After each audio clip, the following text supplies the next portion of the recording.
Welcome to this new video, and I'm featuring a strategy about delirium orb farming. Now this is a pretty decent strat, and as you guys probably seen in my channel that I have been farming this quite a lot. So the first thing is, this kind of video is based for newer players who aren't really farming anything and don't know where to start, so this is who I'm aiming it for. This strategy is really good and it's really simple. All you need to do is activate the mirror and then just kill everything. And the only things to really worry about is making sure that we stay in the delirium fog, and after we kill the boss or we want our rewards, we click the little grey button that will be showing on the bottom right of our screen. And now I'm going to talk to you guys how to do it.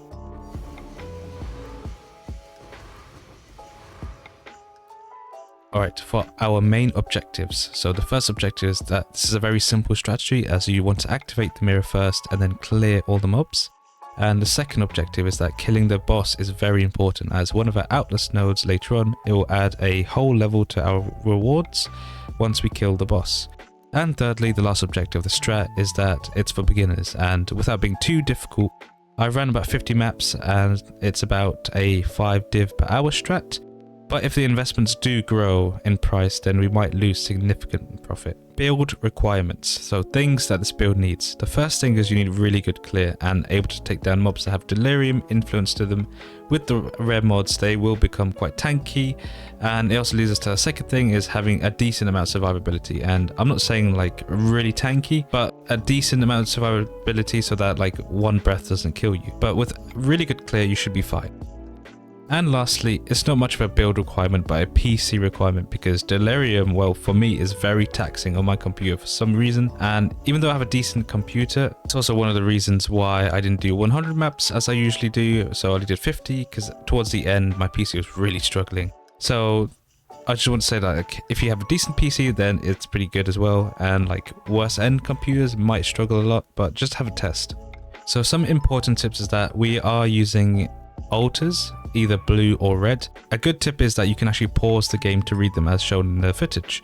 But also, while I'm talking about the pausing, if you start lagging a lot like me, simply just pausing the game and just letting it load for a few seconds kind of does the trick. So there's that as well. So I want to talk about the investments. So the investments, firstly talk about the map device, is that we aren't really using anything on the map device, so we can save that currency. Just like the simple quant that's free is fine. And for the scarabs, we have 2 scarabs of mania. So what this does is it says that delirium reward meters fill 100% faster in area, and delirium in area also increase 50% faster. Now we're stacking 2 of these, which means it's 200% faster for the reward meters to fill up, but it also means it's 100% faster. So since I already told you guys in the beginning that having decent clear is really important, because if you're too slow, you might actually lose the fog, as it might travel too quickly. And the second type of scarab we're using is the delirium scarab of paranoia. Delirium encounters in area generate 2 additional reward types. So I'll show you in the footage what this means. It talks about that little like thing in the bottom left corner which shows like some icons, and we basically get, since we have 3 of them, we basically get 6 additional reward types.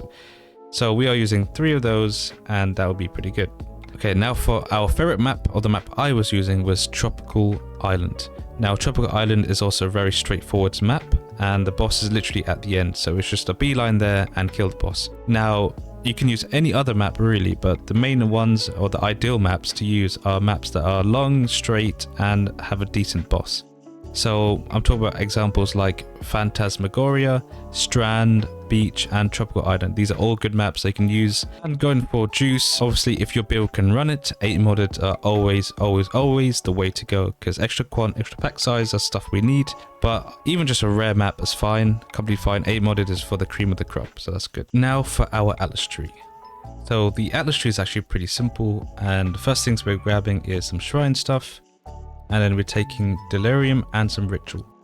We are then taking some map nodes and extra explicit modifiers here, and going up here to grab these nodes as well, and some ritual chants as well. And from up here, it's more ritual chants, these delirium bits, because it's, as you see, it says delirium encounters in your maps have an 8% chance to generate 3 additional reward types. So we're just grabbing some more reward types, and we're also grabbing some delirium layers. Now from there, we are grabbing more maps and shrines, and with the shrines we are grabbing this quant wheel, just going up here and grabbing these, which it says Delirium rewards in your maps have 5% increased chance to give Delirium orbs. Now, as we are aiming for the Delirium orbs, we are grabbing these 4 points, and the last one is additional Delirium orbs, and you can grab clusters if that's something you know how to sell. And from that, we are grabbing more ritual, and we are taking occult devotion, which means that our rituals in our maps are always have 4 ritual altars. And from that, these are more delirium stacks of the splinters you get, which form a simulacrum, and these are nice. Simulacrum isn't too expensive this league, but extra money is always nice. And from the beginning of the video, I did mention about bosses. So delirium reward types in your maps gain +1 to count on map completion, and you get map completion when you kill the boss, so that's why we're taking Imagine Pursuits. And from that, we are grabbing these nodes, and if you noticed, they did change this. There used to be explicit modifiers, so we are just simply grabbing 3% pack size. And also, scarabs are more likely to be less common varieties, because we can always hit decent scarabs. And the last few points is more of the Eater World side. So grabbing this, Eldritch Gaze, so we get a chance for like those div altars, even though it's quite rare. And taking this to duplicate the Ickers we find, alongside 20% chance to find Eater World altars, so that's really important, and then double progress, which is 10% chance.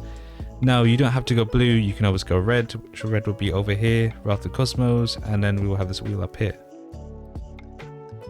And that is our Atlas tree, and I will be adding, if you guys don't have your points, I'll be adding a much easier to look at Atlas tree that has less points than what I have. I have only 130 at the moment. I am missing 2 invitations, which I'm guessing you guys can guess one of them. But yeah, there'll be a Atlas tree in the description that will have less points than this, just for those who struggle a bit more. Okay, for our profits. Now with our profits, as you can see, there's a lot. I did hide a lot of maps. This is just to make it look nice. So the first thing you guys probably noticed is, actually, what did you guys notice? Let me know in the comments, but I'm going to talk about the div. So we dropped 1 divine, and this is actually from the Delirium rewards. So it wasn't found on the floor, which actually kind of, surprised me. So divines do drop from this. Exalts, they drop a lot. As you see, I got 5 exalts, and yeah. We then got a bunch of chaos orbs, 141. That's pretty good. But look at the stack decks. We got 165 stack decks, and this is a very big part of our money, and stack decks are about 1.5 chaos orbs, so that's really nice. The rest of it is like kind of some junk around here, and we did get some grand Eldritch Ickers, and yeah, we could have got a lot more, but due to the lag, I couldn't actually press more altars.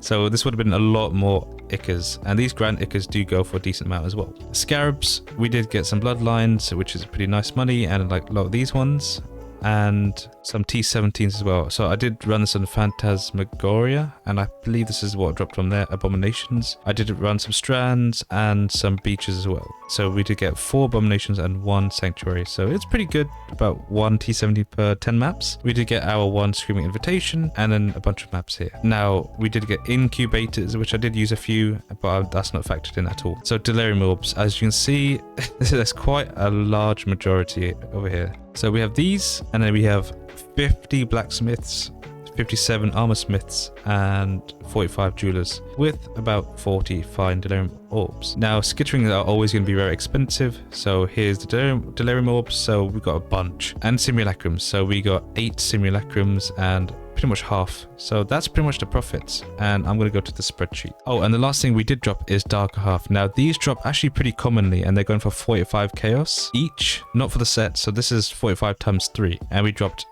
2 stacks of them, and these drop from the rewards, so that's actually really handy and additional income. Now to the spreadsheet. So delirium orb farming, I did say new player friendly, but I couldn't fit it in, so I ran 50 maps. In total, I made 2,200. I invested 1,000 and I made back 1,200. Now, we invested paranoias. These are 6 chaos each. And if they do rise, so if they did go to 8 chaos, for example, we are still making some profit. So that is always good. So chaos orbs, we dropped 134. Exalts 5, as you guys mentioned. Stack decks, these are actually 1.5 at the moment. So it's not really big change, but yeah. And delirium orbs are, as you can see, they're all pretty much 5 to 6. Obviously we drop lower ones of these, but for bolding we drop 450, which is 280, 313, 255 chaos. And darker half, as I mentioned, 45 chaos for 270. Now these are my map times. This was when I first started running them and before the lag. So I was running them average 2.4 minutes per map, which comes around 5 divs per hour. Now it's not the best strategy, but it's definitely a strat for new players who want to get some money rolling, and this is the only way I could think of. And I want to talk about the selling part, and it's literally as simple as going to Faustus, clicking I have, say, stacked decks, or even the delirium orbs, which is over here. 57, I want this. 57, voila. It does require gold, but you'll get that from farming this strat pretty easily. So yeah, pretty much everything or most things you can sell with Faustus, so that's pretty much how you sell. But I want to say thank you guys for watching, and I really appreciate you guys watching. Sorry I haven't been as in touch lately. I was going through a lot of problems and issues and stuff, but yeah, let me know how you guys think of the strat. It's definitely quite a cheaper strat like usual, but for now guys, I appreciate the support and I'll see you guys soon. God bless.